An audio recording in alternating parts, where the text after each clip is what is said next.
My guests are the Hollywood vampires. Do you want to say the names again? Because I'm going to mess them up if I say it. I mean, I can attempt to. Bruce Whitkin. Hi. Robert DeLeo. C. I'm Matt Sorum. Yes.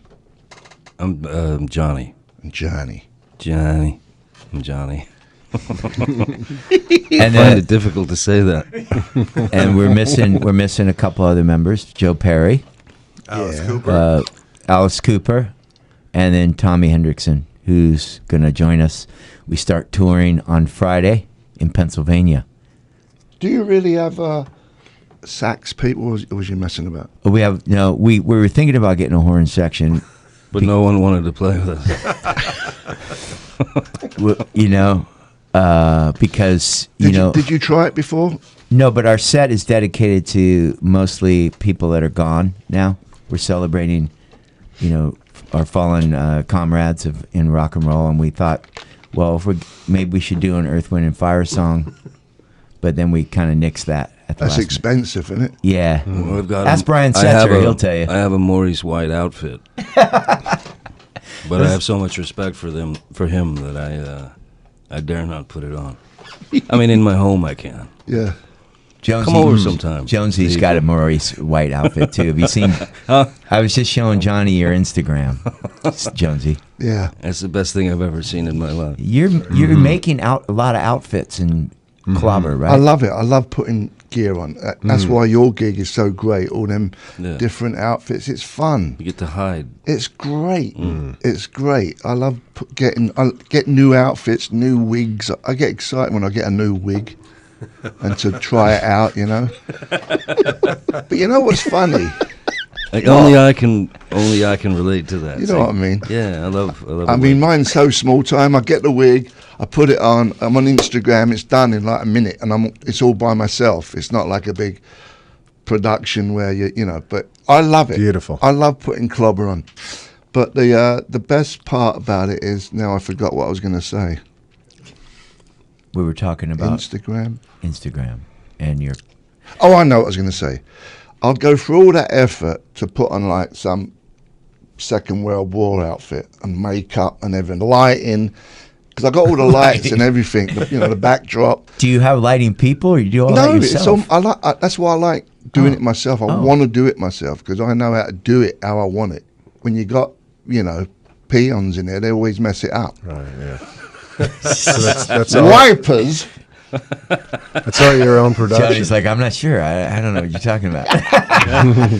Johnny, we remember we were talking about Black Mass when you did the makeup for that. How long did that take when you did the look? To put the prosthetics on. Yeah. It was about 3 hours. Oh, about 3 hours every morning. Yeah. Do you take 3 hours putting your gear on? No way, no. No, I'm makeup and mask maybe half an hour. But it's nothing insanely like that. Like Scissorhands, when you did Scissorhands, that took what? 3 hours. Yeah. No, maybe 4 actually, because there was a lot of. They had to turn my hair into a tree.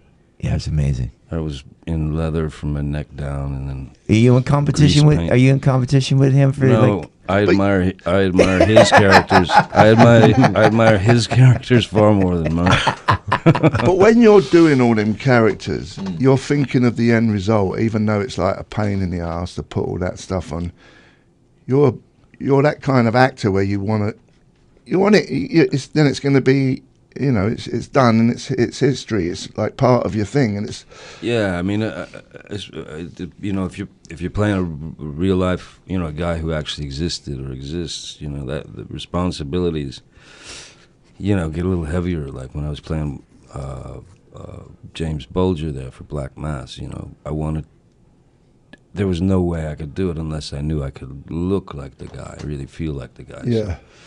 But it's the fun for me is the process of doing it, creating, being in the trenches. The drag is all the hoopla that happens after, like when a film opens. Is that your least favorite part? That's the part I hate. Yeah, doing press and. Yeah, because I don't watch the movies. So for me, all I have is the experience. So when you just show up at one of those things that you gotta, sort of, pedal your ass, for a film. Yeah. I don't know what the film is. I don't know what the So product. you've never. Have you watched your movies though by yourself? No. Sorry. Yeah. Really, you Sorry. haven't seen any. I've seen only a couple that I've had to see, like for just to check for the cut or whatever, to make sure that the cut was cool. But only twice in Wow. I don't know how many films. Yeah. Wow. Can't What stand about 21 Jump Street? Did you used to watch them? I watched 2 episodes early on and realized that was a bad move. Is it because you just don't like looking at yourself? Pretty much. It's not your acting. Because obviously... You can second guess. I mean, then you start to second guess yourself Right. as far as the choices you made as an actor. But mainly, I just don't want to watch myself. I don't want to feel self-conscious. I don't want to think about that stuff. You know what, Johnny? You've made some great movies, man. Thanks, man. Oh, by the way. Thank you very much. Thank you. Yeah. You've made some great music. It's interesting. A lot of actors are like that. They don't want to see themselves. It was the big English bloke. He used to throw up before he did a play. Laurence Olivier. Did he really? And he was a fantastic actor. When you watch these people, if you're just Joe Bloggs watching a movie, I mean, he's amazing. But he was, again, terrified, didn't feel worthy of it. I guess that's part of the true actor gig, is there's that kind of dark place. You'd think like, you don't think you're worth it. No, But you don't. but you do the best. You're the best. They're the best kind to me. I think that what happens is like people start to buy their own press. That Right. becomes a problem, when they start to buy that, oh yeah, they love this movie, they love this. Oh, they're seeing my. People buy their own press is the worst thing you could do. I think I think the idea of being satisfied or content with what you've done, the work you've done, is a mistake, because there's always something else you could do. There's always more you could do. There's always a different avenue, So Do you still like acting? I like the process of it. Yeah. Yeah. It's just the the sort of product part I don't like. Yeah. I don't want to be a product in that way. So doing Hollywood vampires, obviously, it must throw a spanner in the works when you go to gigs, because there's people coming who couldn't care less about rock and roll, but they're coming because you're the big star on the silver screen. Does that bother you? You just get on with it. Well, it's there's that one the one thing that I've always thought, and I mean all you guys will understand, is just the idea of being the novelty. Do you know what I mean? Yes, the reverse is Yeah. if I do some acting, people don't take you seriously. Like you, they would.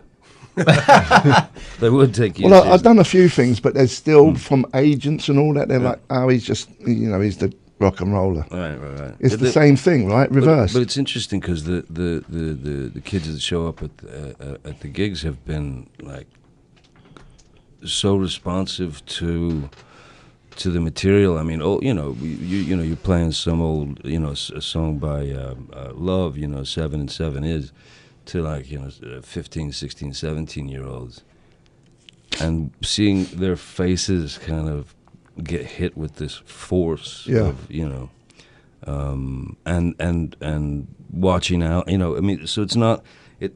Maybe initially there's that kind of thing, but it really spreads out when Joe Perry kicks into some really unusual solo, or Alice goes out there and screams. So for me, it's like I remember when I was being in a band with Bruce all those years.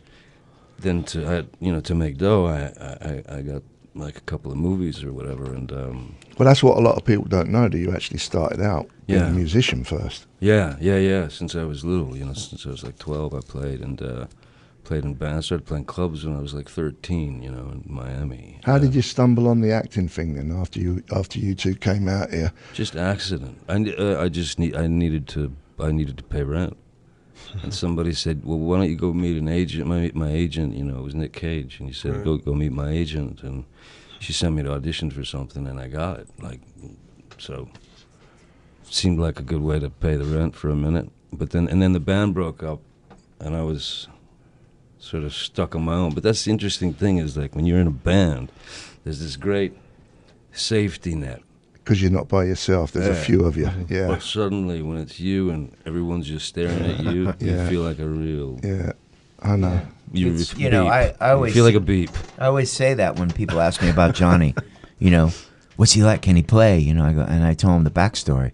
Yeah. And originally when he came, and him and Bruce and the band, and you know his first love, and then you know the passion that he puts into the music, and I always describe Johnny as a true artist. He's sitting next to me, so he's touching my knee right now, but that's okay. No, no, but I mean he's a true artist, and I'm not just saying that because he's sitting here. I mean I feel that from him, and when I go to his house and I look up on the wall and I see like this beautiful painting, and I go, "Who did that?" He goes, "Well, I painted that."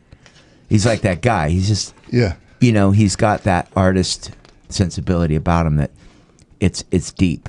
And I feel it when he wrote the song "Bad as I Am," and he played the song. We had the original demo, right? Right. Yeah. And initially, that song, the lyrics, the music, and everything, Bruce and Tommy and Johnny wrote it. And I said, "Who wrote the lyrics?" And Johnny's like, "I wrote the lyrics," and they were really cool. And then initially we were going to record that song. And I remember I called Lemmy. We were going to have have Lemmy come up and sing it because Alice was out on the road, and we weren't sure if we wanted to do a different version of the song. And then Iggy's name came up, so we called Iggy. He ended up coming up and singing on something else. So when we got asked to do the Grammys, initially, you know, we were going to go on there and play "Bad as I Am," and then Lemmy passed. And it was almost like there was some sort of symbiotic thing happening where we were like, well, this is a tribute to Lemmy. Right. And then we ended the set with Ace of Spades, a little piece of Ace of Spades. But the backstory of that song is kind of cool, that he was involved in it. We're possibly going to sing on it. And it seems apropos to lyrically and it meant sense to pay homage to him. Sure. Yeah.